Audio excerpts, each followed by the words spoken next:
my concern. Is if we do it now, I have it. And if not, then I have to get it. You think I won't do it? Well, but I mean, I'll have to get it from you somehow. I'll do it tonight. I just All right, fine. But you know what I'm going to do? If you don't do it, I'm going to splice the one from the last episode in, and then I'm going to be bitter about it at the end of the show.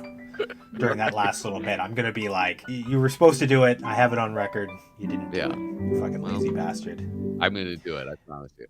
You say that, but it's Podrzebie, the comic book nerdcast that dares to ask, what me worry? I'm your idiot, Kyle Bridget, and with me, your co-idiot, Paddy McInerney. Yeah, you say co-idiot, but Kyle, today is opposite day. So I, in fact, am idiot. Co-idiot isn't the opposite of idiot. Genius is the opposite of idiot. Idiot. What do you want to be? Do you want to be a genius on an idiot show? How stupid is that? All right. We're gonna move on. Hey, who was that at the start of the show? Well, that is, I have it right here, little Jessie Ventura from Minnesota. Oh, that's out by your way, right? Yeah. And I think it looks like she's only 7 years old. So thank you, Jessie. You're our idiot of the week. And you too, idiot listener, can be the idiot of the week by sending in a voice recording of yourself saying, what, me worry? And you can do that through email or Instagram, or you can send me a wax cylinder in the mail. As long as I can download it or whatever, it's all good. Yeah, make Thomas Edison proud. Put it on that wax cylinder. Even if you don't put it on a wax cylinder, there's probably a filter to make it sound like you did. So just include that in the description, and we'll work that in.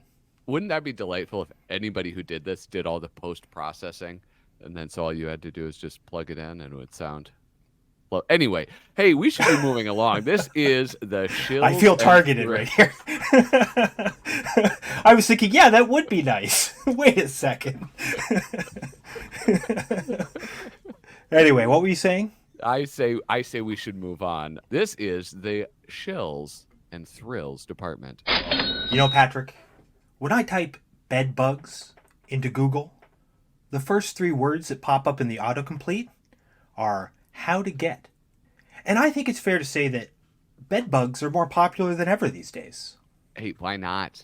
See these little inflamed bites and boils on my skin?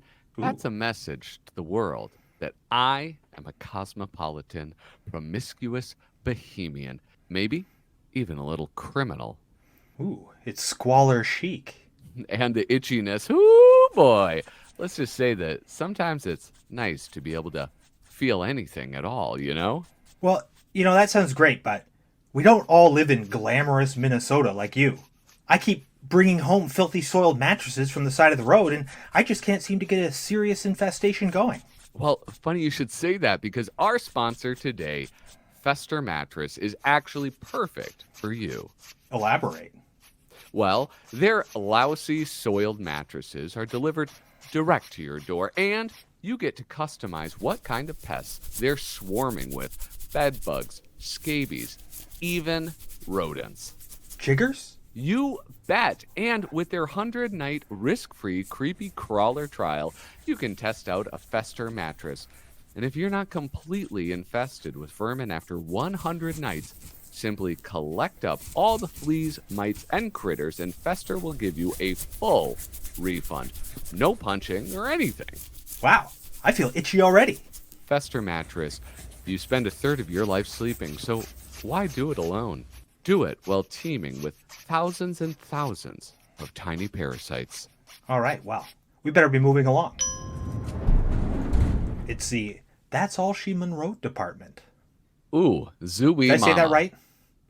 I feel like it's been a while since we've done it. All She Mon-Wrote department. That's All She Mon-Wrote. That's all She Mon-Wrote. Department. That's all department. That's all She She wrote. Mon-Wrote department. Mon-Wrote. It's somewhere in there.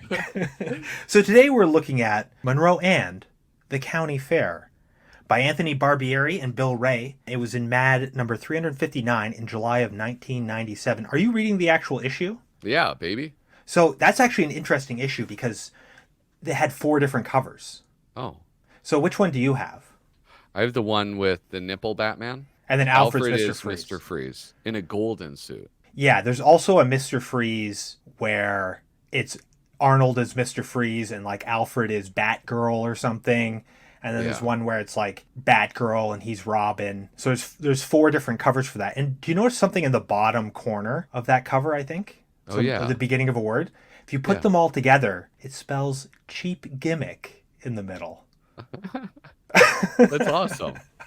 It's the only time I think as a collector I would ever want all 4 of a variant cover, because that's a pretty good joke. Yeah, Mad Magazine did a few of those that was pretty good. Like the one where it was like, this is a limited edition, and it had the different numbers, but they only did 4 different covers. It was in the 60s, I think. And it was like 1,683,000, you know, and then other numbers. I can't think of numbers right now. I apologize. That's okay. I don't know if I've mentioned this, but my buddy Zach, like his mom kept all of his and his sister's Mads. They had a subscription. Yeah. And she had kept them for years and years. And then finally she was like, these are going in the trash. Do you want them? And he gave them to me. So it's like I recaptured most of my Mads that I grew up with. It starts a little later and goes a little further. So I actually rushed to my shelf to see if I had this issue. And it seems like the issue before this is the last issue that I have, I think. I might have missed it because they have those stupid subscriber covers. Yeah, yeah. Which, you know, some people like. But it makes it hard to find them in my system of looking for books. Oh, yeah, the paper. That's what I keep mine on. Yeah, it's like a jacket. Yeah. So I don't want to get too into it today, but I feel that this episode of Monroe sort of looks like the most like a Monroe comic that we've seen so far. Yes. But I feel like it's the most off model that we've seen too. Like the way that Monroe and his mom are drawn from panel to panel. Most of them feel off. I didn't really notice that. I didn't pick up on that as much, but the tone of it changes. This is like the departure strip of Monroe. This is where we start seeing a really different side to his parents. Yeah. I guess before we get into that, should we just describe the thrust of this? Like the art or whatever, or well, I mean, I thought, don't we do that where we like say the story? Usually what we do is we talk about the art and then we do the story. Yes. Okay. So I feel like it'd be a waste of time to sort of like summarize the story and then go through it. Not as big a waste of time as this conversation is. Okay. You're prolonging it.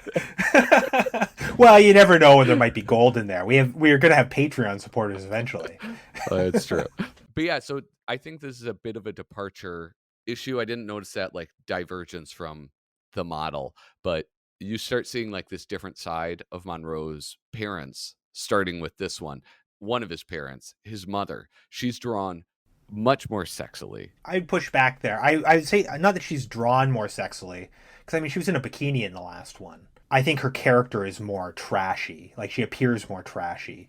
Whereas before she still had a bit of that June Cleaver kind of vibe. Whereas here it's like even in the opening panel, she's like in her robe, hungover. She's got a bottle of booze there and she's smoking. Yeah, there's something sexy about that because you're like seeing someone in the morning. Yeah. Well, here's the thing. You're not actually pushing back and disagreeing with me because for me, trashy equals sexy. So, so thank you for supporting my point, Kyle. All right. I was talking more aesthetically. There's a lot to drink in with this one. They still have like that weird layout with the arrows directing you where to go, which is actually helpful with the way these panels are laid out. Because the arrows go in this like bostrophodonic pattern. The comic just reads in a regular left to right, basically. It's just that it's laid out in weird shapes, that it's kind of slanty. And I do wonder if there would be another way to do it besides the arrows. And I guess they do. They just sort of move to a more traditional layout later on. Yeah, in a grid. Like, because that first row, it actually moves like up towards, you know, and that's like, it's very bizarre, the layout. Should be moving down. Yeah. It should be moving slightly downwards. Yeah. And then you would be able to read it just without the arrows. Yeah, absolutely. It's the same basic shape, but mirrored. What do you think of this character design, especially Dino the Carney? Like, what do you think of that character design? He's made this character look really like detailed and hairy. That kind of like handsome, but also like gross and unnerving, you know? Yeah. Very much a like sort of a Ren and Stimpy type moment. Like I can see if this was animated, you would have a big close-up shot of him with his hairy chest, you know? Yeah, absolutely. That was like, I think the hairiness, and then also there's like a panel where he's winking at Monroe's mom. That I was like, Yeah. this feels very Ren and Stimpy. And my kids are watching Ren and Stimpy right now, so I was like, I wanted to call them over and be like, check this out. Look how great this is. And I was like, oh, looking at some of the other panels. And I was like, maybe this isn't the one to show them. You're not going to let him watch the Adult Party Cartoon Hour season, are you? No, the Lost episodes or whatever. Oh, yeah.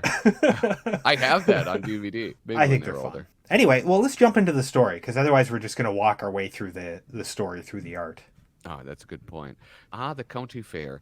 The smell of corn dogs, vomit, and recently paroled ex-carnival workers. It's here that Monroe must endure his loving mother. You know, that carnival workers thing, that's true. I took my kid to the carnival last year. My kid's riding like the flying elephants or whatever. You know, he's 2.5 years old, really cute. And I look over at the ride operator, and he's got like a Nazi tattoo on his neck. I'm like, wow. It's a culture clash. Yeah. We all have, maybe he's redeemed, maybe. That's probably the perfect place for him, to be honest, Yeah. He seemed to fit in just fine. That's what I mean. All right.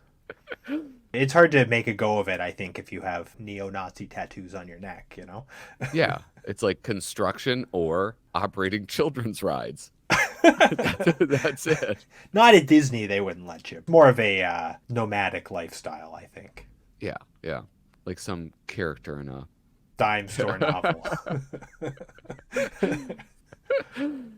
All right. So you talked about this, like his mom. It's June Cleaver no more. She's having a cigarette with I don't know. Let's say it's a screwdriver. She's got the bottle of vodka and a glass of ice and is sitting at the table, clearly hungover. She has a sort of ennui to her. There's a kind of like existential boredom in her face. She's miserable. Yeah. And then Monroe comes in and he says, "Mom, everybody's going to the county fair tonight." And I thought maybe and she perks right up. Her life suddenly has meaning. And also she's probably drunk, so she's like, oh, this will be fun. Hell yeah. Yeah, and she's like, I'll get my new skirt. I was once crowned the queen of the pickles. And I think that's a little bit of foreshadowing. That is, yeah, for sure. And of course, Monroe, he's engulfed in shadow, and he's like, never mind, as he slinks off. Because this has been established now because the last one was a beach, right? Yes. He doesn't want to go places with his mom. She's forever embarrassing him. Yeah. Hey, it starts out strong. We get that new character, Dino, the carny. Hey, sweets, your little fella gonna win his pretty mama, Dolly? And I couldn't help but think, like, if you were a carnival worker, that'd be the move, right? Just hitting on moms all day. Oh, yeah, for sure. It's definitely, it's a MILF-focused career path, I think. You're going from town to town. You're not going to have a wife. For most people, this is not a family job, Yeah, absolutely. I'm sure there are some, but I think the average worker, no. It's like you're just trying to have some fun while you're still alive. Yeah, it's like, being in the French Foreign Legion, being an astronaut. You don't have time for family. You got a job to do. Being a carny. Well, and you know what? Single moms, all they got time for is family. So it's like they want to thrill too. So it's half the time it's probably like they're giving the kid the big stuffed animal from the prize, Yeah. And so, everyone wins. Everyone does win.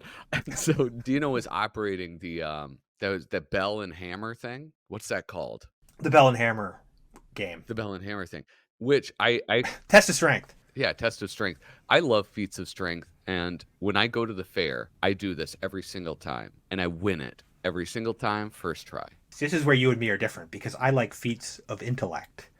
And so when I go to the carnival, I try to win all the prizes with logic and reason. Yeah. And I play all the math games. Yeah, no, sir, I'm going to guess your weight. Anyway, I don't want to reveal my trade secrets, but I think that is a line in the sand between us. I'm just trying to conjure any games that use reason or logic at the carnival. I mean, it depends on the carnival you go to. All right. Well, listen. If it's a math carnival, there's a lot of them, you know? Yeah. A lot of yeah. logic games. Yeah, go to the Math Olympiad and you'll do great. But Monroe, he performs about as well as I imagine you would, hitting that hammer down and reaching it to the level of ballerina. Listen, ballerinas are graceful. They bring joy to the world. And, you know, they fit into small places. Yeah. Oh, music boxes. I needed a third thing. So the world needs a ballerina. Yeah. What are some of the other categories you could have got here? Little boy, big girl, Joe Blow. Yeah. Well, the one below ballerina, a mouse. I'd at least get ballerina. Yeah. I know you would, dude. I might even stop at ballerina. You know, I might be like, well, you know, I'm not going to make it to 6. I could make it to big girl, but, you know, I think ballerinas are more interesting. Not that I don't like big girls, but I mean, like, that's so vague. Yeah. You would hit ballerina on purpose and be like, you know, take that. Well, here's what you do. Female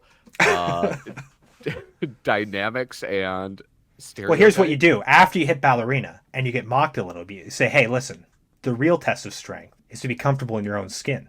So therefore, did I not win this carnival game on its merits? And please, I'll take the frog eraser. You do not win a prize for not hitting the bell, first off. Second off. Do you even win a prize for test of strength? Isn't the real feat of strength confronting toxic masculinity? The real feat of strength is to walk by and say, I don't need to do that. I'm much more happy with the money in my pocket, and the prizes couldn't possibly be worth more than the cost of playing this game, no matter how many times I play. It's for me, worth it every time. And yeah, you get a sick prize. Well, here's the thing. If you could actually profit from these games, they would need a gambling permit. Well, yeah. But what's your point? Well, you're not gambling. You're just giving them money. Oh, I'm sorry that it's not the right vice for you. I'm just saying it's a scam. Well, you know what? I guess if I don't have sex with the prize, it's not prostitution either. That's more transactional. All right, let's move on. Jeez Louise. All right, so, you know, Monroe and his mom leave. She gives a little wink to Dino. See you later, Dino. Pink. It's actually written out. Wink? Wink. Oh, he's giving the wink. Oh, yeah. Well, she's winking back, but her wink isn't as loud. Or she's further away, so we can't hear it.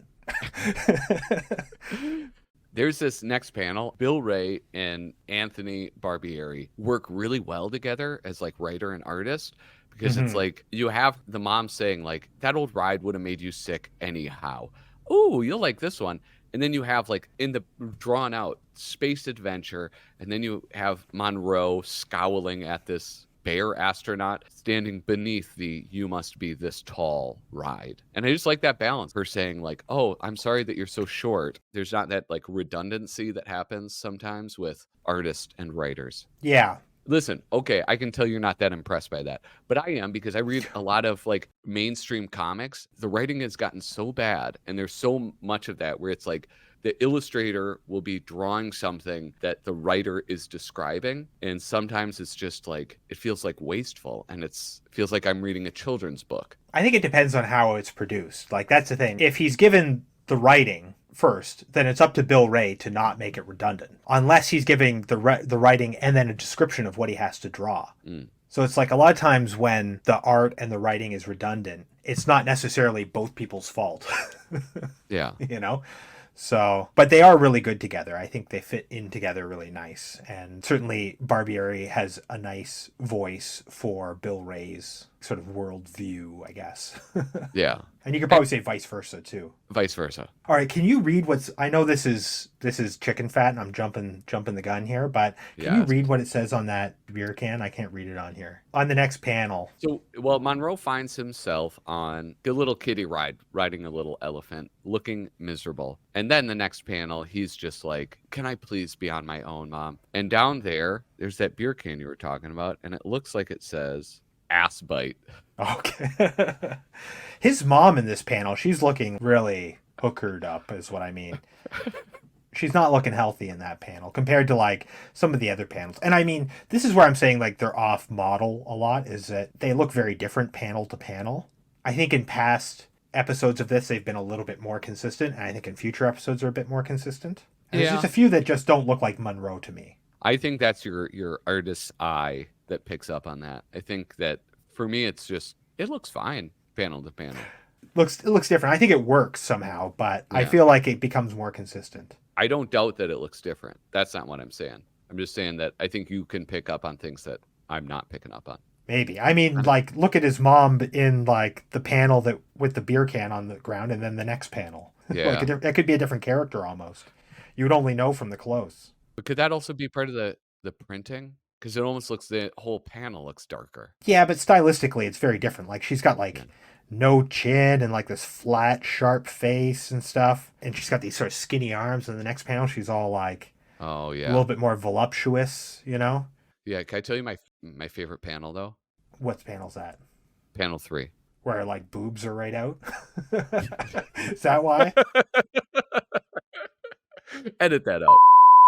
She looks really cartoony in that panel, actually. There's something about this panel where it's drawn in, like, a very kind of almost like an animation kind of style. Yeah. She has, like, her feet look more like almost like Betty Boop, where she's got kind of these chubby little ankles and stuff.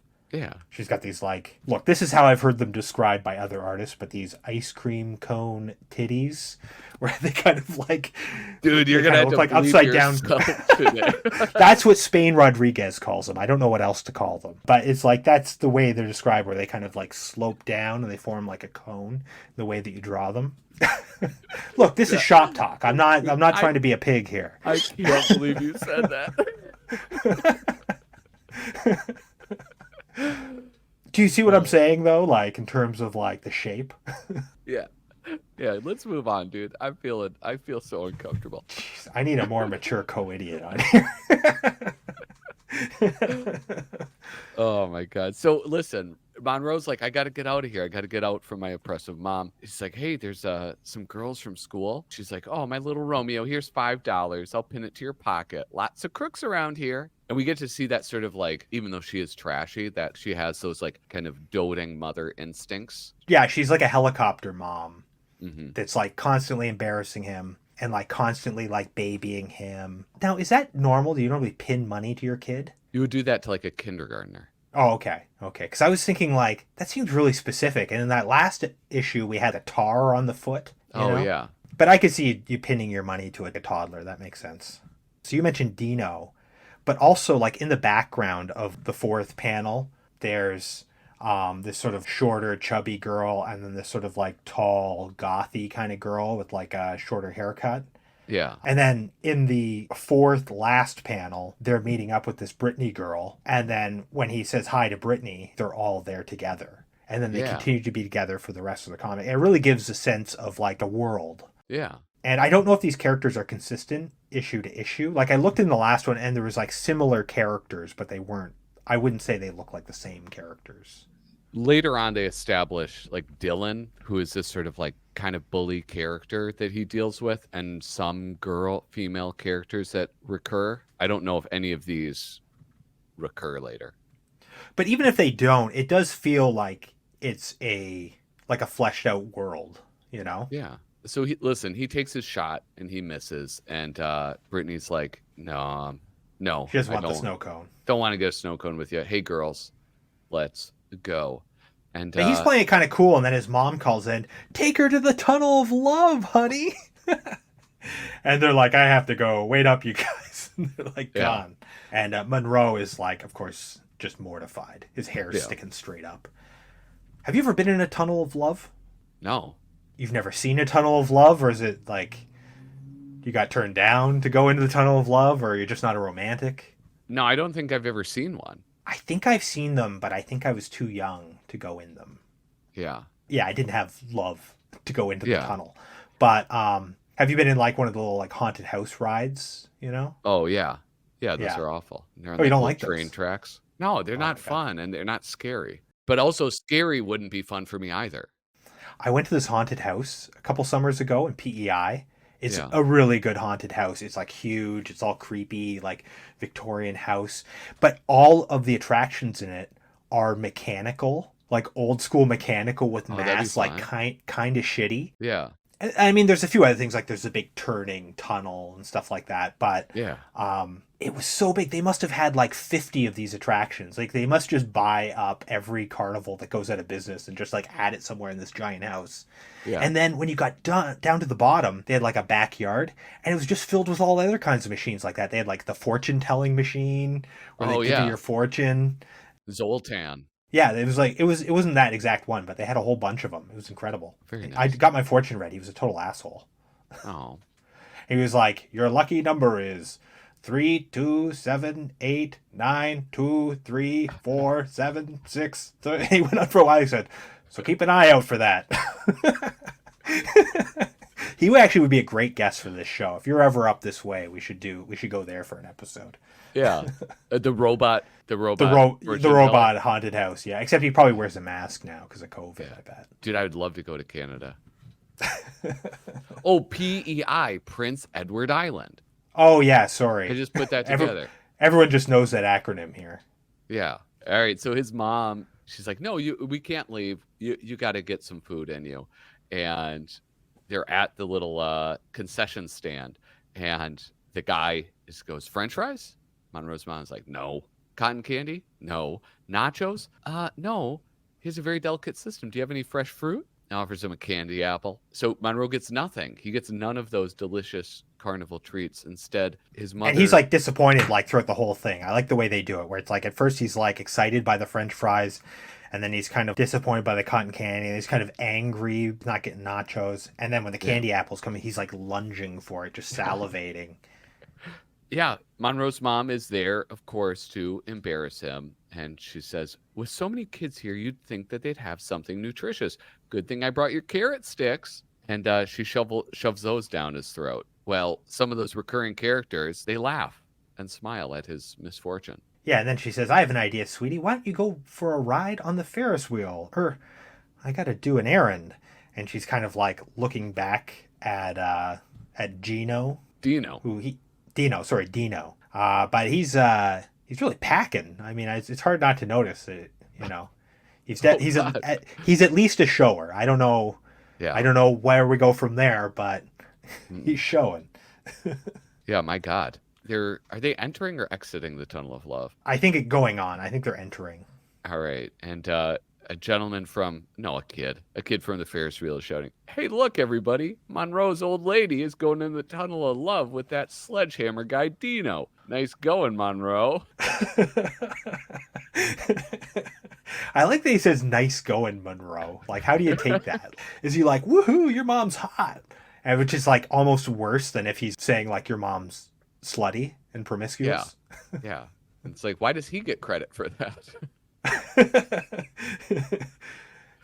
How about the chicken fat in this, man? This was good. This had like had quite a bit more. Some of it I couldn't read just because of the I'm on crack cover site. But some of what we've kind of mentioned, there's a Stimpy and a Tin Man. And a Bozo the Clown. Oh, yeah. It's like the No Bozos Bozo. Yeah. You ever seen one of those shirts? No. No Bozos. No Bozos? That was like a meme. I think it was popularized by like Def Leppard or someone like that. But it was like this meme, like pre-internet meme called No Bozos. It was like a picture of Bozo. It said No Bozos underneath it. Yeah. Oh, man, that's so weird. But there's like, you talked about it before with like that little tin can or the beer can on the floor. There's a lot of stuff like that. There's a lot of like just like products listed in the background. Like as it goes on, it becomes, at first it's like drinks, eats, hot fries, dogs, fish, ice cream. But then like as you go through, it starts becoming ridiculous. Yeah, squid pizza, fried clams, rat on a stick. My favorite was just, is it fried crack? I think it was fried crack. I'm on the other page. Yeah. Fried crack. I like that. And I also like where he's not tall enough to be on this ride. Right under the arrow, there's another arrow. It says, "Get killed." Yeah. Like there's a range in there. Yeah. Safe to get killed. I was mainly asking about the beer because I was wondering if he was going to do a tree frog beer, because that was like a kind of like a meme in underground comics that you would see sometimes. Tree frog beer, you see it in like Crumb and Shelton and all the Zap guys and other comic artists as well. Nice. There is, on that last panel, there is a can of toe beer. Yeah. So I don't know if that does anything for you. Still excited for more Monroe? Oh, heck yeah, dude. Yeah, I mean, I'm the one who I guess would be the one to ask that. Yeah. One, I'm not going to ask because I don't want to hear the answer. I mean, I only asked because I'm also excited, but you didn't hear that from me. You know what? I stopped like when I'm doing like my flipping through episodes. I don't go over them now. I just say, hey, tune into Podrzebie and check out Kyle, Bridget, and I going through every Monroe cartoon. Oh, really? Yeah. Oh, that's cool. No, I can tell you don't watch. Well, actually, I haven't watched that in a while. No, I don't care. I do watch sometimes. I'm more of a live show. I tune in for the live show more often. Yeah. But you know what? Even though I don't watch, I'm giving the thumbs up, buddy. Oh, dude, I love it. At the very least. Sometimes I'll put it on. You know, I'll only get a few minutes. I got something else to do, but I'll give the thumbs up. I'll try to leave a comment. Dude, that really means a lot to me. Thank you. Yeah, and I do it from every account. All 750 of them. So that's you are my subscribers. No, I'm only one or two of your subscribers.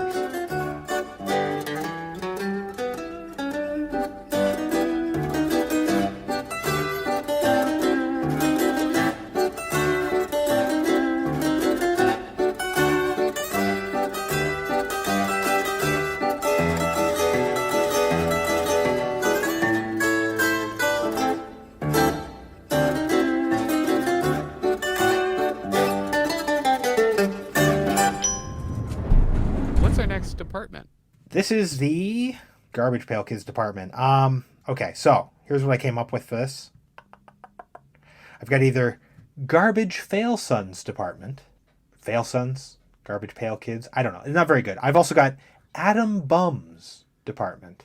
Atom Bums? Or Atom Bums. Fail Sons. I don't understand. Fail Sons. A fail son's like a kid of a rich person who's not good at anything but like succeeds. Oh. Maybe it's not as popular a term as I thought. No, I've never heard that. You got another one? I didn't know what else to come up with. We got tops to play with. Usually what I would do for something like this is I would look at the Mad Magazine parody of it, but it was on a back cover. It didn't have a department. Yeah. And Cracked One didn't have a department either, even though it was just in the article. It was just weird. Oh, shit. I didn't look up the Cracked One. I forgot about that. We don't really need to talk about it. It's the same thing where it's just like it's not that interesting. Yeah, it's like Edie Amin as a Garbage Patch Kid. Yeah, and the Cracked One is like pop stars. It's like pop musicians. The Mad One is really nice because it's Kurtzman and Elder.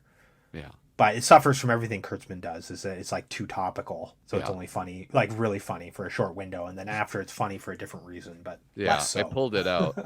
Where the hell is it? Oh, I think I put it back. Jesus, I'm an idiot. More of a co-idiot. But so I'm going to have to leave some of this in. All right, what the hell? Garbage Fail Kids?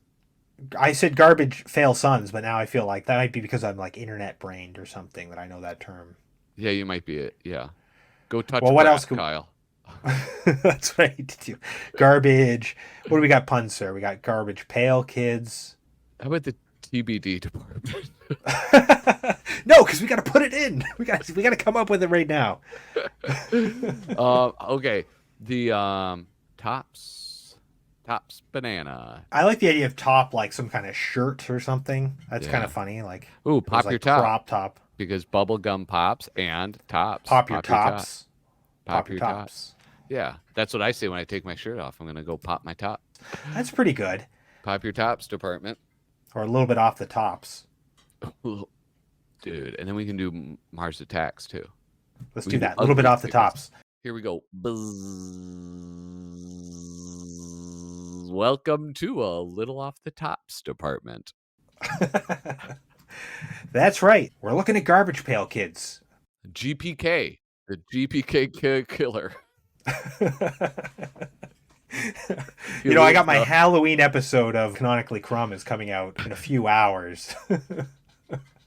In December. Well, come on. Give me a break. You know how much time goes into those things? A lot. But yeah. All right. I just had to record it before Halloween, so I had all the shit out. Yeah. The Halloween shit. I just imagine the GPK killer just leaves a little card. Up, Chuck. atom bomb. And he has to kill them in the method that's on the card. This one has been melted. This one. This one has been put through a meat grinder, a hand cranked meat grinder. This one has hung herself. Oh, sorry, we can't show that one anymore. Anyway, so Garbage Pail Kids, you know them, you love them. They were conceived in 1985 by not yet Pulitzer Prize winning artist Art Spiegelman while working for Topps Cards. He then collaborated with Mark Newgarden, who was a former student of Art's, who he had published in Raw and had brought on to Topps with him.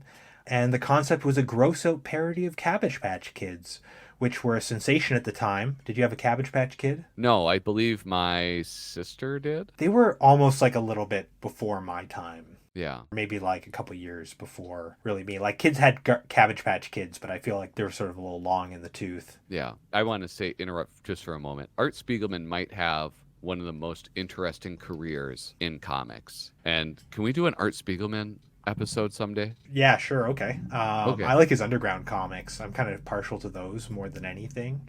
Yeah. I kind of think a lot of what I hope he's not listening.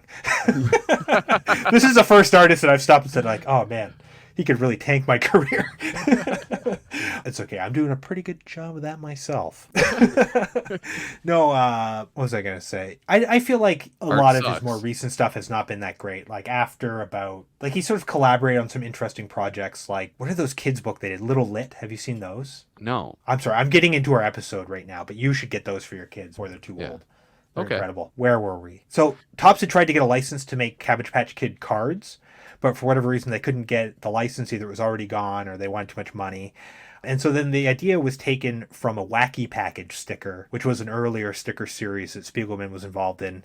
Mm-hmm. It was like a parody of Cabbage Patch Kids. And so they the initial series was painted by John Pound, who was later a Usual Gang of Idiots member for about 3 years. Yes, indeed. And for subsequent series, we're just looking at series 1 to 5 today because it's all in this wonderful book. But they brought on Jay Lynch, who was like an underground cartoonist, who also was a mad guy later. And Tom Bunk, who is like the biggest mad guy in this group. Easily a top 10 idiot for me. What I find interesting is that all of these artists with like underground comic connections and Mad, you know, these were all big influences on me before I ever even picked up an issue of Mad, though I didn't, know it till years later because they're mostly uncredited. Yeah. Hey, I have a question. Yeah. James Warhola, is he not in the first 5 series of GPK? I wrote my notes just off the cover, the jacket spiel, so I don't know if he's in there. Oh, okay. Is there a list where they say who drew which ones? There is actually gpk.com, spelled GEEPEEKAY.com. It has like these nice scans and then all of the art as well. Oh, that's cool. We could just use that instead of a stupid book. Yeah, dude, if you need to use the artwork, they have like, it's amazing. They have everything. I'll check that out. I didn't want to get too deep into it. I'm going to take this cover off, even though I love this cover. Yeah. I'm going to take it off. The book, I think we talked about this before with the Mars Attacks book, but you take off the wrapper, which is done in that wax paper that a Garbage Pail Kid cards would come in, and then it's got a picture of gum just on the cover, and on the back it's broken. Yeah. Which is a nice touch. Feels almost like a cult, These books are definitely worth picking up. It's great. Like everything about the presentation is awesome. Speaking of a cult, they just released a Garbage Pail Kids tarot deck that comes with a book. Ooh, that looks pretty cool. Like I'll probably pick it up. I like tarot decks. No, that sounds sinful, bro. Are you kidding me? I'm not fucking around with witchcraft. Sin ain't nothing but a thing. A saint I ain't. Yeah, that's true. Anyway, hey, what are we talking about? Garbage Pail Kids. So when were you introduced to Garbage Pail Kids? How did you find Garbage Pail Kids? I was born in 1985 when the first series came out. So not originally. I wasn't like one of the original collectors of it.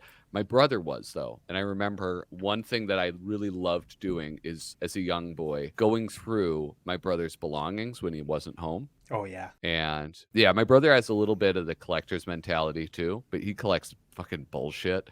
Except he kept all of his Garbage Pail Kids in like sleeves, like in a binder. To this day? Yes. Yeah, he still has them all. I don't know which, I'll call him up. I'll tell him, send me those over. Do a heist. Dude. Maybe he doesn't look at them. I would love to heist him. There you go. For sure. Just say the word. I'm always down for a heist. You son of a bitch. Paddy, you son of a bitch, you brought me back in. But I was probably like, when I discovered them in his belongings, I was probably like the target age, like probably like around 8 years old. That's my first memories going through my brother's shit. So I definitely encountered them. I know I had some as a kid, probably like series 4 or whatever, because I was born in 83. Yeah. But I kind of remember there was like an arrangement that you could buy them where it would be like a little garbage bag. Whoa. And you'd like open the bag, and I think it would be a sticker and a little minifigure Ooh. of just one. I remember I had a few of those. Like I had a like a Leaky Lindsay, and I had a Atom Bomb, and they were just like one color. And I feel like they were hard plastic, not like nowadays it'd be like a rubbery kind of thing. Yeah. I have a memory of that, but I don't know because like I would have only been 4 or 5. So it could be kind of a false memory. I could be conflating something. Yeah. I'm a bit of a conflationist.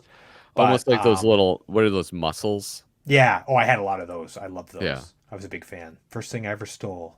But not the last. I'll have to bleep that out. I don't want them coming back after me all these years later. Somewhere there's a mall security guard that's got like strings on a board. He's just convinced he's going to die without solving the kid who stole that single muscle figure. That loose muscle figure he found at the byway. Yeah, so I definitely had them and saw them, and then they kind of disappeared, and there was something I kind of always remembered, because all that gross out stuff made a huge impression on me. Yeah. Just the other day when I was sort of like looking through his book, which actually I do every day, because now my kid looks through it every night with me. I remembered a gross out toy. I don't know if you ever had these, but they were like little noses, and you'd pull out a booger, and they'd be made of like that sort of sticky material, but they'd be like a little guy, a little booger guy. They were really cool. Oh no! My favorite gross out toy was the Mad Ball. The Mad Ball. That's like a It's just like what's foam the rubber. term? Yeah, but it's like the platonic ideal of a gross out toy. Like if you had to if you were doing signage and it had to be universal signage, for like the UN or something, if there was going to be like a section where you could get all your UN gross out toys, it would have to be a Mad Ball with like an arrow. Dude. Oh, they're so good. But yeah, Garbage Pail Kids, aside from like that initial thing, I never really collected them. But Yeah. I think like most kids, I was intrigued by them. I enjoyed them. They did have this way of like getting into everything. They became like a pop culture phenomena. They were like, for years after they were popular, kept being referenced. Like you would see like chicken fat or Easter eggs about the Garbage Pail Kids. Yeah, people remembered them. There was the movie. The movie was really bad. Have you seen the movie? No, I saw a thing on it when I was like doing research on this, and I thought it was a joke. I We didn't rented think it when I was a kid. It was both like extremely like weird and not good. And even like as a 5-year-old probably, I recognize like this is both weird and not good. Yeah. Like I wasn't the type of kid to be scared of things aside from like the Sir Tenniel illustrations from Alice in Wonderland. But like I knew it was weird and not good. It was very strange. Yeah. They're all like animatronic Garbage Pail Kids, but they look really ugly, like really ugly. And they pick strange ones too. I don't know why they picked the ones they did. And the story's bad. I might check it out. It might be a Thank you. future episode. Perfect. We want to do like live super specials. That would be a good watch along or something. That would be. All right. So what's the plan? Should we start going through? Wait, were we going to do awards? I wanted to see what our top one and maybe like a runner up from each of the 5 series that are in this book. Yeah. And then maybe we'll just do a couple of these awards are kind of funny, and I only have 3 for them. So maybe we'll do like 3 awards or something. All right. Cool. Okay. So did you go through and pick? I did. I went through my whole book today. I was like, you know what? I'm not going to do my job. Just put on the TV and focused on this. Let all the students just watch Bill Nye. Wheel in the big TV on a stand. Put on some sex ed video and just... Yeah, say, hey, don't get any funny ideas. And I got to work reading this book. All right. So I'll put in a drum roll, blah, blah, blah, blah. Who's your number 1 pick Okay, it's for series 1? I think it might be Booze and Bruce. Booze and Bruce. Yeah, Wow. I had 2. I had TV Stevie and Booze and Bruce, and they're sort of like the winner and runner up. I couldn't go with like They're side by obvious. side in the book. Yeah. Here's the thing: you can't pick Atom Bomb as your favorite, right? I didn't. You were looking at me like I did, but I did not. No. Being iconic, I think that is points. But It yeah, is. Atom Bomb, it'd be like my favorite ice cream flavor is vanilla. Yeah, I mean, it is like clearly the most iconic one, but I don't know. I like Booze and Bruce because one, it's so weird that it would be on a children's card, like this alcoholic swinging on a lamppost with these like references to, when you see stuff, drunken hallucinations. Yeah, he's seeing like pink elephants. It's like a 1930s kind of. He's dressed like Bogart or something. He's got a 5 o'clock shadow. He's got a baby bottle that says "Old Rot Gut." Yeah. And then there's a bunny rabbit too, which is another reference to, that's like a reference to Harvey, right? Yeah. And this has very much like a 1930s kind of vibe. Very much like a 1930s kind of vibe. I was pouring water right then because I'm desperately thirsty here. Yeah. I tried to invent a new kind of sandwich today, and what? Hold on. Too salty. Tell me more. Well, I don't know if I should let this out because this could be the next big thing. Yeah. But I'm calling it a hot dog. Okay. Taken from Garbage Pail Kids. And it's basically a hamburger on a hot dog bun. Crossing the streams. A hamburger on a hot dog? When you cook the hamburger, do you like roll it out in a tube? That's what I did. Yeah, I rolled it out in a tube. But the problem is I didn't get it thin enough. This is the problem. So it was a little too fat in the middle. They look like for one, they look like turds. So that is a problem. There needs to be like a flattening of the patties so that they're like a more consistent shape and they don't evoke bowel movements. If you roll it and then you squish it and then you put it in the hot... Dude, that's actually... I was thinking maybe if I used a big knife and I kind of sliced it so it's like nice and flat. And then I made like a ketchup and mustard kind of sauce that I mixed up. I put a pickle on there and some bacon and some cheese. And it was like a real new kind of thing. A hot dog. Dude. You can imagine how I came up with this. I had buns of one shape and I had meat of another shape. I'm going to try to make a hot dog. Absolutely. This is that's sick. It's the official sandwich of Podrzebie. It's a hot dog. Hell yeah. Hot dogs the way you like them. Hot dogs the way you like them. Hot dogs the way you like them. What was your number one for Series 1? Series 1, Uzi Susie. Uzi Susie. What? I should have written down page numbers, but it'll be in Series 1. She's the little candle girl. Yeah, I think I know the one you're talking about. I just think it's a really nice drawing. There's a kind of horror element to it, and she's melting. I think the way it's rendered is just very satisfying, and I just like it. I like a nice melty Garbage Pail Kid. Yeah, it's gross. This is a gross one. Because like she's made of something other than you would expect, like wax. Yeah. And her like eyeballs falling out and stuff. And then the runner-up is Guillotina. Oh yeah, that one. Of course, Guillotina. Yeah, I like guillotines and humor. It's also really dark. Yeah. I also picked like a gross one. We kind of talked about those. And I think the gross one might actually, it sticks with me more. So this one gotta be Corroded Carl. No. It's Drippy Dan. Card 23. See, this is the thing. I started making a list of gross ones. We're going to do some awards at the end of the show, but I had a whole bunch of different kinds of awards that we could do. And when I was picking out grossest, it's like sometimes they're gross for really different reasons. Yeah. Like sometimes they're like existentially gross. And then other times they're like just like gross because it's like barf or something, Yeah. So I think it's hard to pick grossest. The holes bother me. That's a particular type of discomfort that people have with the holes. Yeah, it's called like trypophobia or something. I don't suffer from that.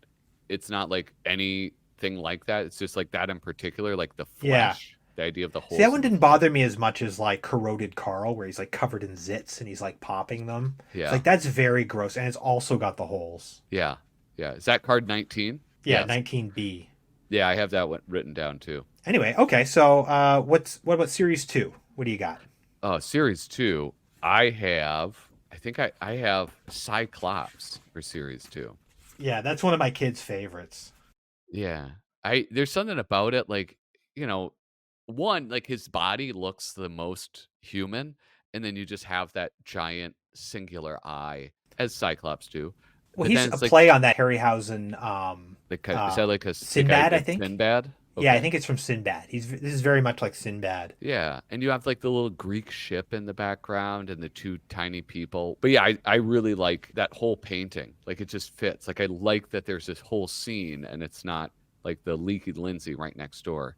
That's my pick. Really? Yeah. Oh, dude, I was like, I wonder if we're gonna have like any of the same picks. Yeah. This one really stuck with me. I think I mentioned earlier I had the Leaky Lindsay figure. So it's like, Yeah. this is one of the Garbage Pail Kids that I saw. Because that's the thing, when you saw these as a kid, when we were kids, you saw them, that was it. Then you had memory. Unless you had the card, it was your memory. Yeah. And so most of them just kind of blur together. But this one I've always remembered.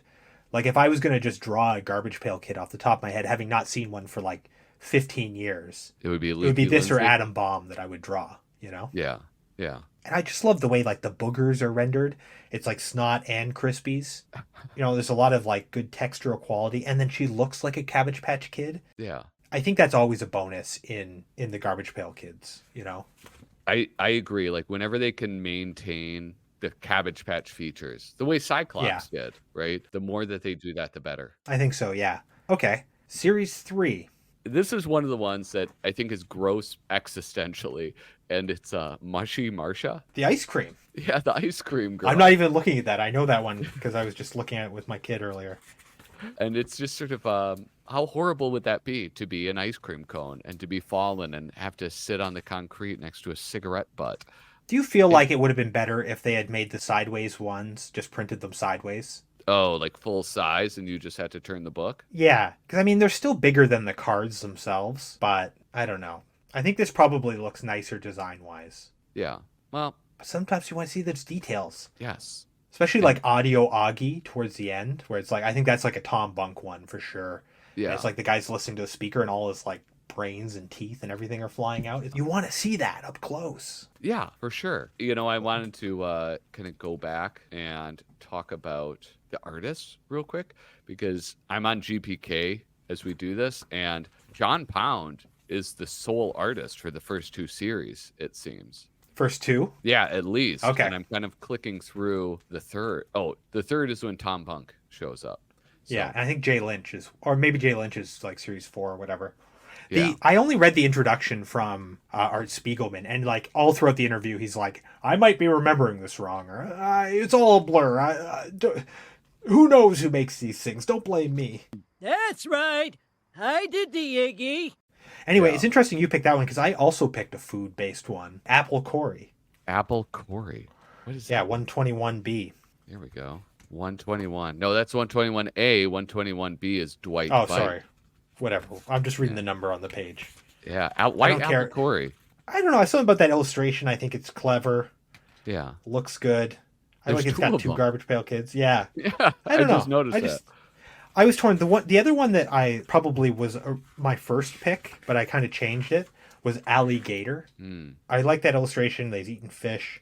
He was one of the Garbage Pail Kids in the movie yeah. for some reason. And I like that his like the alligator on his shirt is a little Yeah. Cabbage Patch head. But I think Marshy Marshall's a stupid name. They should have called him like Brock Croc or something Yeah. instead of like, because like Alligator and then Marshy Marshall. He lives in a marsh. Okay, I get it. Yeah. That feels like a late night name. Like they're like, maybe we'll come up with a better name later. And Yeah. it's like, that's it. That's the first pick. I sort of just go by whatever the A card is. That's the name of it. I always go by the one I like better. Yeah. Usually it's the A. Usually the A is the better name. Yeah. Series 4. This might be one of those where it's like one of the quintessential ones, but I think it's also one that may have been in my brother's album, and that is Boney Tony with the zipper. Like he's unzipping his skin, and I love it and I hate it at the same time. Yeah, I like the skull's cracked. You can see the brain. Yeah, it's like 3 layers. Yeah, my kid finds this one very fascinating. He really likes this one.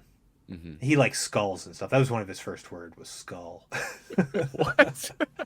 Probably one of his first like 40 words or whatever.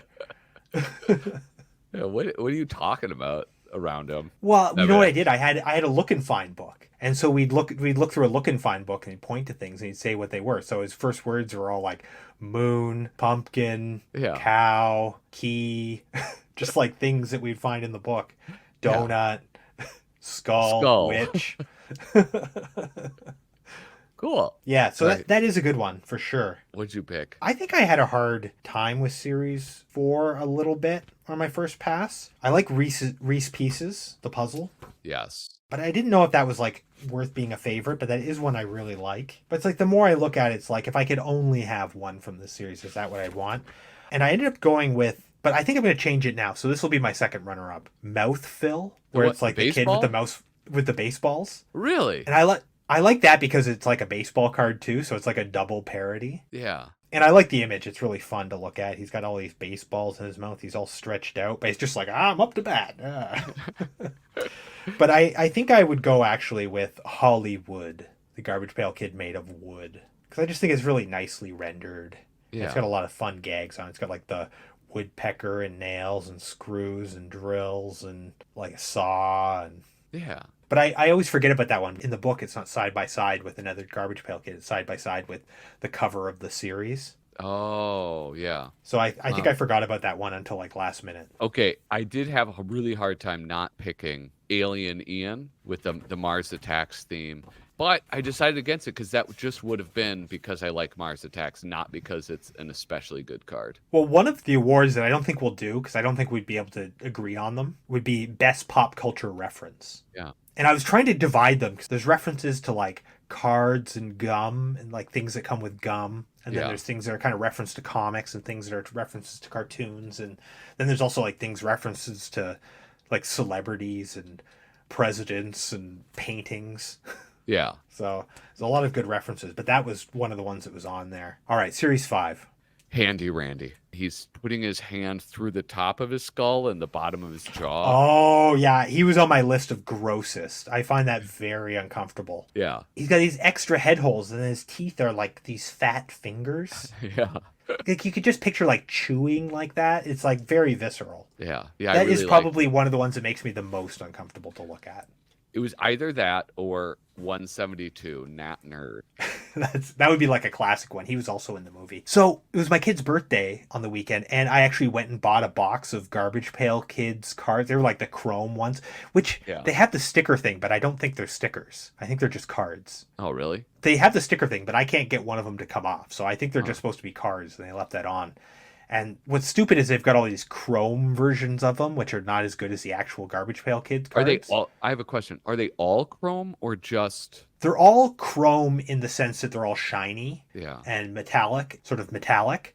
But then there's also ones where they've actually changed the characters to like robot versions of them. Those ones kind of suck. But I opened up the packs and I gave in their surprise packs or their gift bags or whatever. I put Garbage Pail Kids cards. But one of them I had was Handy Randy, and I was like, I can't put this into a kid's. Like, this could really, like, fuck up a kid, you know? Yeah. My kid's fine with it, but who knows, like, what other kids are into. So it was like I was going through and I was trying to pick ones where I was like, okay, I don't think parents will object too much to this. Yeah. But that was one of the ones that I had. My pick for number 5 is the official sandwich of Podrzebie, the hot dog. What's the alternate one? It's like something Fran, isn't it? Frankfurter, yeah. Frankfurter. Hot dog is the B. So that's one of the ones where I think the B name is better. Yeah. I just like that one. I like the little face. But I also, a runner-up would have been Audio Augie, which I think is in this series. Yeah. Actually, you know what? I think I have to change mine because I forgot about this. I wrote this one down. Upside Down Donald, because it has the infinity cover. Yeah. And the name is upside down. It's kind of cool. Oh, that one's a really cool That's one. a nice touch. It's like it breaks from the format. So let's do a few awards. Yeah. Here's one I've got already. Some of these categories are similar, but I think these are sort of the funniest ones. Yes. Least appropriate. All right. Least appropriate. I've whittled this down to 3, so you can pick. Booze and Bruce. Oh, that was Series one of 1. the things I brought up. Yeah. Okay. Yeah. Okay. Bonnie Bunny. Okay. Yeah. Very, very inappropriate. Oh, because she has black legs but a white body. This is Like she's like a Playboy bunny. Oh. She's got Yeah, no, cleavage. of course. She's like Yeah. serving drinks. A baby bottle Highly and martini. sexualized. Yeah. Yeah. Yeah. And then Cliffhanger. Oh, the suicide one. I remember seeing that. That one's so cool. But What you know was that? what? It's like hanging's not funny or suicide. Like gun to the head, that's funny. Jumping off a building, Okay. that's funny. Yeah. Hanging, I don't know. I mean, the build-up's funny. Yeah. You're like standing on the chair, but I don't know. I feel like this one doesn't do it. So which one? As an American, I think that the sexual one is the least appropriate. I think you might be right. Yeah, it is. It's a little weird. It's also not funny, like really, Yeah.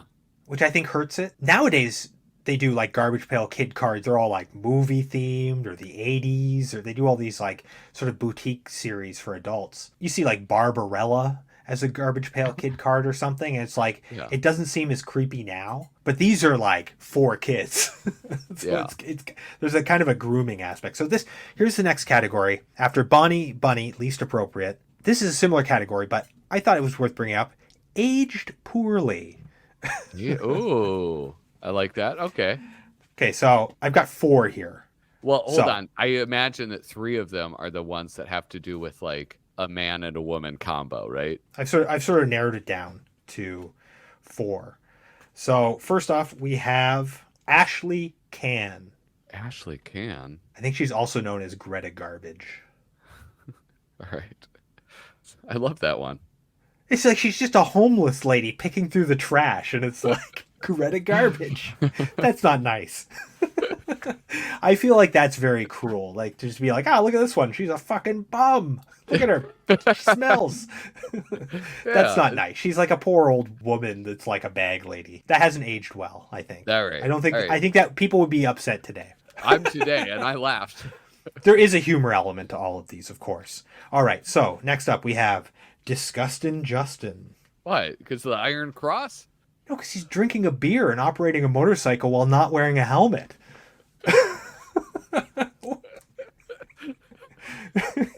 If you were making a kid's cartoon, this is the picture they would give you. Like, don't do this. All right. What's the next one? Remember, this is the aged poorly category. Yeah, I know. So, next up, we have Nervous Rex. Yeah, this one's a little strange. And I mean, like, at the time, you wouldn't care because, like, everyone you knew who was, like, an adult pretty much smoked. Yeah. So it wasn't that weird. And then last but not least for this category, Swell Mel, page 31. Yes. Yes. And I mean, there are other ones that could be accused of, like, being sort of transphobic in some sort of way. But this is the most offensive of them, I think. Yeah. Well, this is, I think, a transvestite, not a transsexual, right? I think transsexual is not the preferred term anymore. I think the term now is like trans. Oh, well, I thought we were just abbreviating it. It's that too. Like the old sort of framing was like a transvestite was like someone who dresses in drag, and then a transsexual is someone who like is a gender other than the gender they were assigned at birth or however it's framed. Yeah. But I think now it's more subtle, and it's like. Wait, can I not say transvestite? I think transvestite you can still say, but it's a little like old manish. That's my vibe, dude. But yeah, this is like who is that there's an NBA announcer who was like at the time it was a scandal where he was dressing as a woman. I mean, I think dressing as a woman makes no sense because gender is a construct. So so I'll take my frog eraser now. You've outwitted us for the last time, sir. We're asking you to leave the park. Yeah. I think Swell Mel, that's the aged. It's aged very poorly. I think you're right. All right, I've got just a few more categories here. Okay, I want to do Prom King and Queen, best couple. Ooh. Oh, all right. These are going to be at different ends of the book, but you'll probably know who I'm talking about. I have Russell Muscle. Yes. He's like the muscly one. And then there's Muscular Molly. Oh, dude. Yes. I love them. And they're obviously like they're a reaction to each other. There's another two. These two are actually paired up.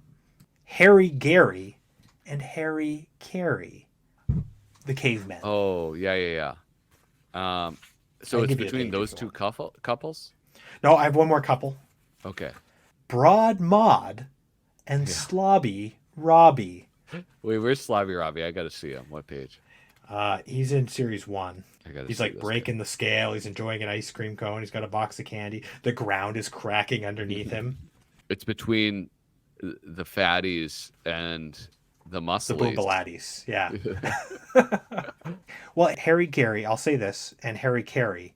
Yeah. In one, Harry Gary is carrying Harry Carey by the hair, and in the next one, she's carrying him. They do some nice visual gags with it. It is awesome, but I think I'm going to go with the muscle ones. I'm going to go with Amazing Grace and remind me his name. I have Russell Muscle, so I don't know. Russell Muscle. It might be like Brutal Brad or something. Yeah. Be the A name. There you go. But I bet in any situation where one of the options are yoked, that probably is like tipping the scale for you. Yeah. For me, it would have been like, well, which one is the most intelligent? This one we have to do because this is a tradition on Podrzebie. Racist-ist. All right. So I've got Ugg Lee. He's a sumo wrestler. Yeah, the Asian guy. Which, like, in and of itself is not necessarily offensive. He's pretty yellow. He's got... It's like what happened with Ninja Turtles. Yeah, I'm colorblind, and even I was like, boy, he looks a little yellow. He's got, like, slightly Asian eyes and stuff. I think there was a way to do it where it wouldn't have been as offensive. And then he's also called Ugly, too, so... At least they didn't... Never mind. You'd have to bleep it. Okay, I'm going to say it. At least he wasn't named Agree. You know what? Actually, like, racism aside, it's actually surprising they didn't do that. And in fact, they probably only didn't do that because they obviously were doling out these names in like 8 seconds and then never looking back. Yeah. Especially probably later when they have 3 names. Yeah. Then we've got Spiky Mikey. Spiky Mikey. He's the Hindu kid. He's like on the bed of nails. Absolutely. And then right. I think this one is undebatable. It is. Well, don't taint. I'm the judge, dude. Don't like taint the Larry Lips.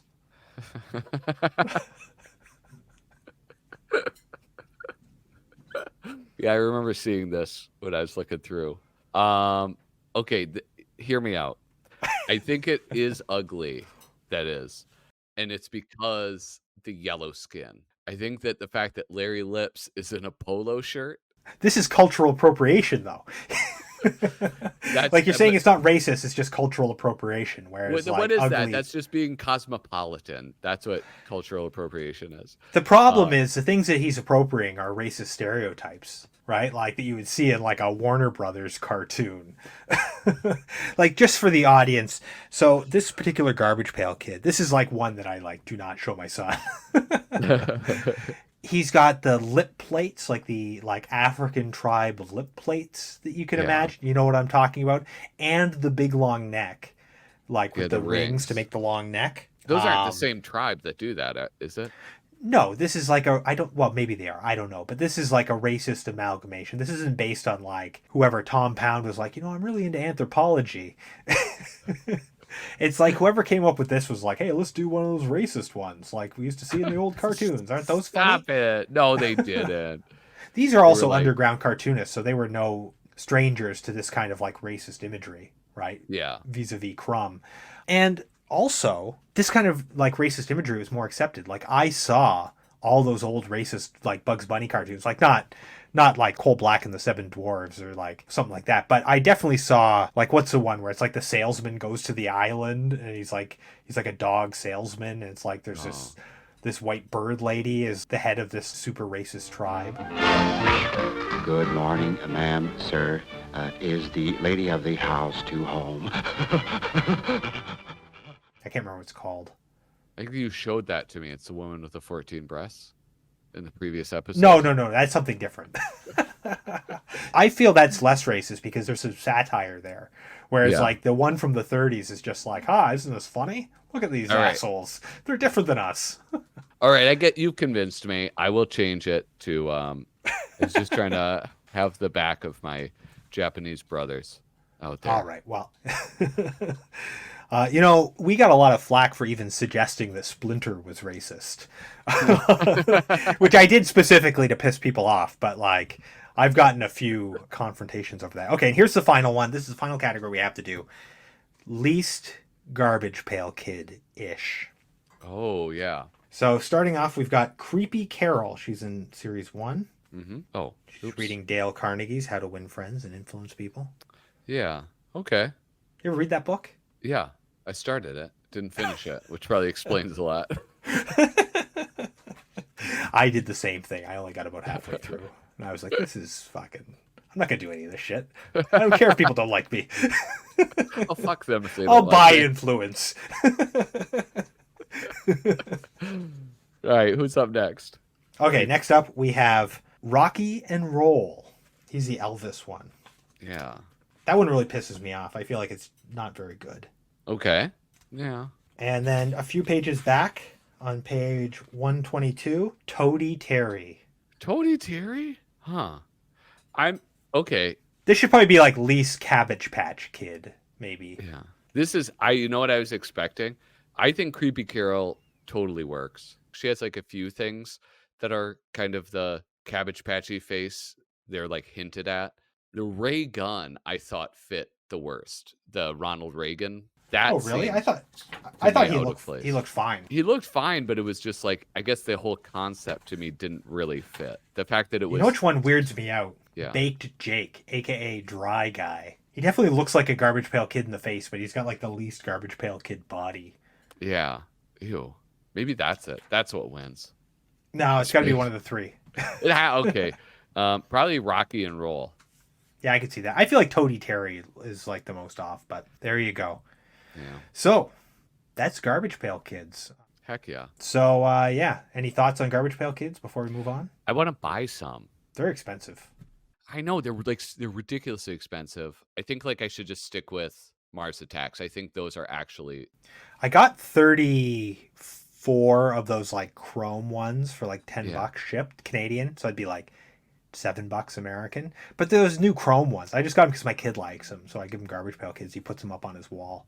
I just like the You want the originals. original. I don't need shiny shit. Yeah. I've seen some collections on eBay where you can buy like a big lot of them for like not that expensive, like $50-$60. Even cheaper if you're in America because you won't have to pay all that expensive shipping. Yeah. But then you're going to be in a situation where it's like you're trying to fill in the gaps, and it's probably those single cards that are going to really cost you. Yeah. Buying like a base set that you could go from, that's probably not that bad. But it made me sad looking them up for my kid because like all the new ones are all these pop culture references. It's like, here's the Kevin Smith set, and here's the horror monster set, here's the 80s, and here's the 90s. And it's like, that's not for my kid, Is that all they can do to sell them? I mean, like, that seems somewhat misguided. I don't know. I don't know anything about selling trading cards. I actually asked the guy at the comic store, I was like, do you ever get like single packs of Garbage Pail Kids? I know they put out new series. Can I get a pack? Because I was thinking like, it's fun to open one of those, give it to my kid. He's like, yeah, well, people just buy boxes now. So it's like whenever they get Garbage Pail Kids, people either buy those Laster packs or whatever they want to call them, and or they buy like a whole commercial tray of them for $120 or something. And so, I don't know. And then they just, I don't get it. I'm trying to keep them alive with my kid, but in a way that's in the spirit of how they were originally intended. Yeah, like sticking them on shit. Yeah, and like looking at them, remembering their names, and trading them or whatever, and being proud that you've like amassed a collection, that you like own something, and it's like you're curating it. I don't think it's bad for a kid. No, I think it's awesome. We better get the fuck out of this garbage can business here. What do we call this department? We called it Little Off the Top. Tanks for the Memories. Oh yeah, Little Off the Tops. A little off the part. We never say the department on the way out, do we? No, we don't. I mean, I'm just trying to get us out of here, for God's sakes. An hour and 46 minutes. Come on. We're filling up our minds with garbage. What will we do when there's nothing left to read, and there's nothing left to need, and there's nothing left to watch, and there's nothing left to touch, and there's nothing left to walk upon, and nothing left to talk upon, nothing left to see, and nothing left to be but garbage.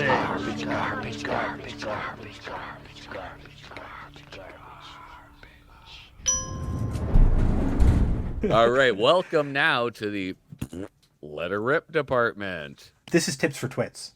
Oh, frick. All right, listen, welcome to the Tips for Twits department. Forgive my confusion thinking that this counted as a letter because Kyle Bridget and I, your idiot and co-idiot, respectively, we received something in the mail. After receiving an email. So we've already used this for Let Her Rip. Now we're doing this for Tips for Twits. We're giving you tips. This is Ha Magazine from, is it Rob Mirsky? Mirsky, yeah. Rob Mirsky. Jesus Christ. Mirsky. It's because it's Merstoon. I always get confused. I'm like, it's Rob Mirsky, and then it's Merstoons, and I keep saying Mirsky, but it's because of that exclamation point. Drives me crazy. Anyway, Rob Mirsky, Mursk Tunes. He sent us a copy of his zine. Yes. Ha Magazine. Laughs till you stop. Yeah, it's pretty good. It's like 28 pages, I think. It's this collection of cartoons that he has done through various publications. He has like this nice intro. You know, if you want to know his curriculum vitae, is that how you say that Latin? I usually use the abbreviation CV because I'm a very busy person. I don't have time for Latin. Yeah. Most of these appeared elsewhere in Scarf Comics, Spread Love Comics, which is like a pretty wild zine. I've also been in that zine. Ooh. Yeah. Ooh la la. Listen, it's not a competition. We're doing. Well, I was trying to find my copies, be like, oh, was I in the same issue as him? Yeah, that's one a zine that I want to get. I need to put in an order or something. I don't know. Peter Bagg is in that zine all the time, it seems. Like he's done like multiple covers. Yeah, it's a pretty big dick. I think he's out of Montreal too. It's like a Canadian thing. Ooh, Montreal, Quebecois. Oh, oui, oui. That's offensive. I'm just kidding. It's only offensive if you're holding a tall bread. Otherwise, it's all good. Do they have tall bread at Quebec? Hey, audience, he's reaching for a tall bread. Put that down. Oh, never mind. It's pumpernickel. He's fine. Yeah, it's a pumpernickel. Wait, yeah. He's cutting it open. He's making a hot dog. I'm going to make a hot dog and I'm going to send you a photo and I want you to put it on the Instagram. I'll just give you the password. No, too much work. All right, so let's talk a little bit more about this Ha Magazine. It's got a nice variety of stuff. I think my favorite thing is the first page, Notable Trash. What a strong opening. I did read the rest of it. I mean, I always feel weird picking the very first thing in a book because it sounds like that's all I read. Like when you do a book report that you haven't read. But I did really like this joke. It's this rat, and it's called Notable Trash, and he's going around through the trash and saying, look at this shit. Look at this. Look. Here's a collection of old shoes. These are perfectly good chucks. Here's some swivel chairs and office furniture. He's going on and on. But then at the end, he's like, but I'm not taking any of this stuff. It might be notable, but it's still trash. It's hard to nail down his style because like almost every single comic, if you look at the cover of this, he has this like kind of Carl Barks duck going on and some fucked up bunny. Yeah, he's got about 4 or 5 different styles that he's kind of employing here. Yeah. Throughout the book. And then there's kind of variations on that. So it's quite a bit of variety. But it's not a variety where it doesn't look like the same person did it. Yeah. You know, which I think is important. Like there's a strong voice in the artwork. And the comics are funny, which helps too, right? A lot of times you don't get both. Yeah. One of my favorite things, one is just generally the lettering, especially for titles and everything. I really like that with Dingus and Dum Dum, or in this Chucky Go Lucky, this dude that's just getting fucked up the whole time. And there's like this panel where he's getting stabbed and it just goes stab, stab, stab, stab. I really, really enjoy that. One of the characters, and I think they showed up a couple times, were the sort of Mutt and Jeff reference of Dingus and Dum Dum. Yeah, they have a real old-timey vibe, and they kind of look a bit like Wimpy from Popeye. Yeah. You know, they're kind of like a classic comedy duo. Yeah. Yeah, you know what I liked about this book is as I went through it, like it never lost me. Like there'd be points where I'd be like, oh, maybe it's gonna lose me, and then it would always sort of bring it home in a way. And I remember even when I was nearing the end, and I was like, you know, I like this book, but it's like all these like really short comics, and I think it kind of hurts it as like a whole thing. And then you get this long comic called You've Changed, Man, where it's like a dad driving his kids through traffic to get them to school, and he's like all strung out, and the Muppet song Rainbow Connection's playing on the radio, and the kids are screaming, and then a version of himself when he was like young punk appears in the passenger seat and starts taunting him for like selling out and being pathetic, and it's like, you suck, old man. And then by the end it's like he's like, well, you know what, caring about your hair, that's not punk, you know, being there for your kids, that's punk, or whatever. You know, and it is actually kind of touching, you know. It's like you can relate to that. I was more of a hippie than a punk, but I can kind of like assume it's a similar thing. As long as you weren't goth, I think you could probably get it. I think it's like, I loved that part of it because it's like he's trying to justify his choices to his younger self. And he goes, What I did learn from Punk was the importance of community, the need to support small business, do-it-yourself ethics, and hard work pays off. Yeah, it turns out the real Punk is the friends we made along the way. But it has like this really nice ending where it's just like he reconnects with his younger self in a way. Yeah, and he's listening to NoFX and he's like, yeah, this album still slays, but he's surrounded by like all these kids' toys and just a mess or whatever. But yeah, I can relate to that, especially as someone who's like a self-employed artist that has a kid and has to do all this stuff. Yeah, well, I have to tell you, as somebody who, even though I've had children of my own, I've changed not at all in the process. So it was hard for me to relate to. For me, before I had a kid, I had restructured my entire life so that I never had to get up before noon. Let me tell you, I've had a real hard time adjusting. Yeah. Well, I think that you might fail to understand what a profound fuck up I was. Oh yeah, I know you're joking. And, hey, so we start with that awesome rat one, Notable Trash, and then we end with another like really sweet one-page comic, The Rise and Fall of Girk Thomas. Just a nice movement in that one. Yeah. I like the end where it's like, Doctor, was there anything to save? It's like, we did what we could, but there was only enough for this sandwich. Want half? All right. This was great. Thank you for sending this in, sending us both a coffee. You know, at least send one to me. Let's give this a chicken fat rating. What are you going to give it? Well, okay. I gave Mars Attacks 4 quarts. Did you give you gave the cards 4 quarts? I think I gave Mars Attacks the book 4 quarts. I think you gave Mars Attack the books like not enough quarts. That's what I'm saying. But I don't think you gave it 4. I thought you gave it like 3? 3 or something, and I had to like fight you for it. Oh yeah, that's right. I'll give this 3 quarts. You give it 3 quarts. Yeah, because I think it's definitely worth picking up. It's awesome art, funny comics. Yeah. This is a fan we're talking about, and you're going to give him 3 quarts? You heartless bastard. He sent it to you for free. Jesus, you think people are going to send us stuff? If you're going around giving it 3 quarts? Quit being such a miser.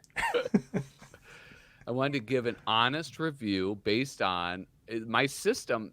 I have to have my system make sense, Kyle. Yeah, that's like true. I gave Mars Attacks 3 quarts. You backed yourself into a corner. I've really painted myself into. Well, I give it 2.5 liters. I'm just kidding. I actually kind of waffled on whether I would give it 3.5 or 4, because on one hand, it looks really good and has a lot of variety and a lot of laughs. But then I was just looking at the cover and I felt like $10 was a little steep. You didn't pay $10. I know. But I mean, I was thinking about that, and then I was just thinking about zines. And, I know you tend to price zines a little higher because you end up cutting deals and giving them away, like he gave us some, or you trade them or whatever. But what the hell? I'll give it 4 liters of chicken fat. I think this is a really nice zine, really well put together. Maybe you have a wallet that's just brimming with $10 bills. And it's Canadian, so you can probably get it cheaper in America. Yeah, I think it's nice. I actually went, when I saw it, I was like, wait a second, how much does it cost to print this? And I went and I tried to find out what the cost of printing an 11x17 was these days, but it seems like it varies wildly. And it's really well like folded and stapled. It's probably machine folded, so we probably paid someone to print these out and fold them for him, which costs a premium. And they're nice. They're really well made. It's a nice zine. It's probably one of the best comic zines in terms of like quality that I've read. It's certainly up there with pretty much anything that's not like in a sort of higher end of printing. So pick it up if you got $10. 4 liters of chicken fat. Yeah, or 3 for some of us. Well, Christ, don't appreciate their fans. Fuck. Anyway, Mursk Tunes on Instagram. You got to check him out. He posts some pretty awesome stuff. MyMovingParts.com. Those links will be in the description, right? You got it. Yeah. Let's be moving on.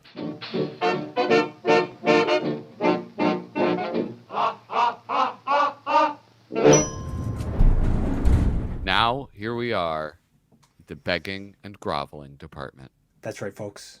We've been pretty serious and pretty upbeat with you to this point, but now we're here to get down on our knees and just beg beg and grovel, for your likes and your subscriptions, and to review us on your favorite podcast app and also your least favorite podcast app. And if you can't do that, tell your friends, tell your family. Maybe you're a lonely child with nobody to trade Garbage Pail Kids with, and you can whisper it into that weird piece of hard gum instead of cutting the roof of your mouth on it. Listen, guys, we're like Ash Can Ashley, digging around for those likes, those follows, and those 5-star reviews. So please consider throwing just a pittance our way. Yeah, be a Leaky Lindsay and pull those golden stars out of your your snotty nose and wipe them all over your favorite podcast app, because it really helps, we're told.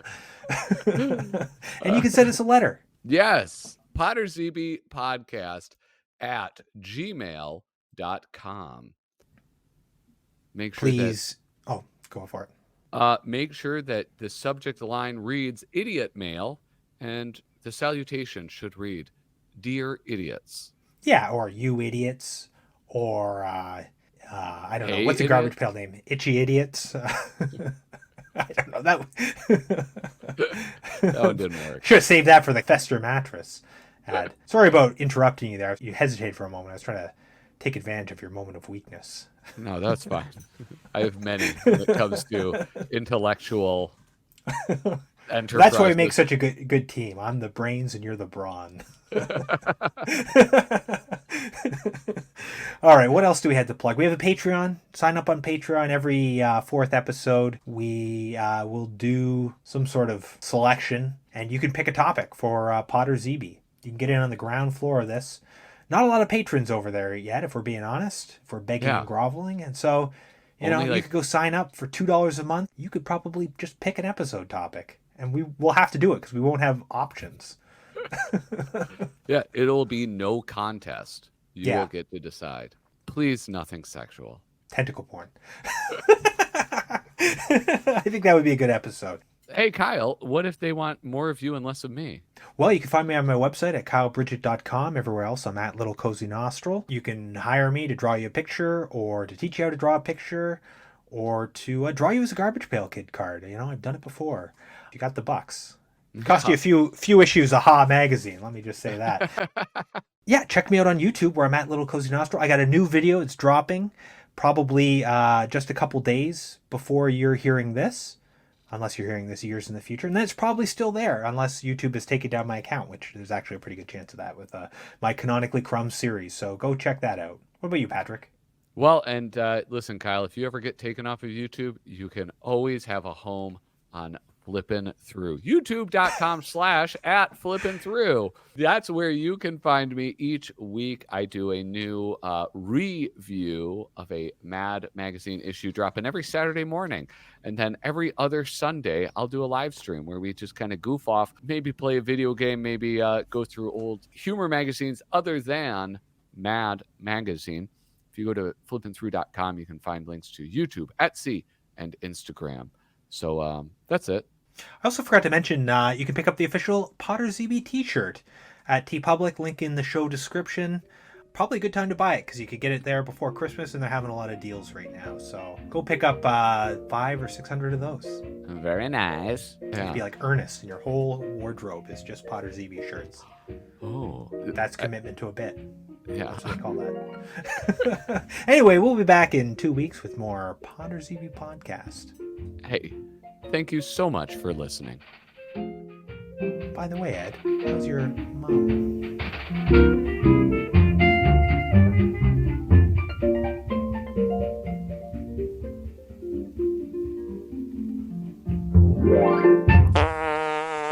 Dodger has never had a family or a friend he could call his own. Until now.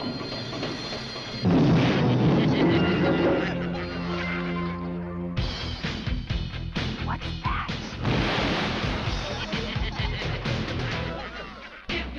They came out to help us. Meet the Garbage Pail Kids. Starring Nat Nurse, Windy Winston, Messy Tessie, Give him a chance, Tangerine. You'll like him. Alligator. Valerie Vomit. Lisa Gray. I'm gonna get fired for this. Foul Phil. Nice and the totes. The Garbage Pail Kids movie. They may not be pretty, but boy, they make great friends.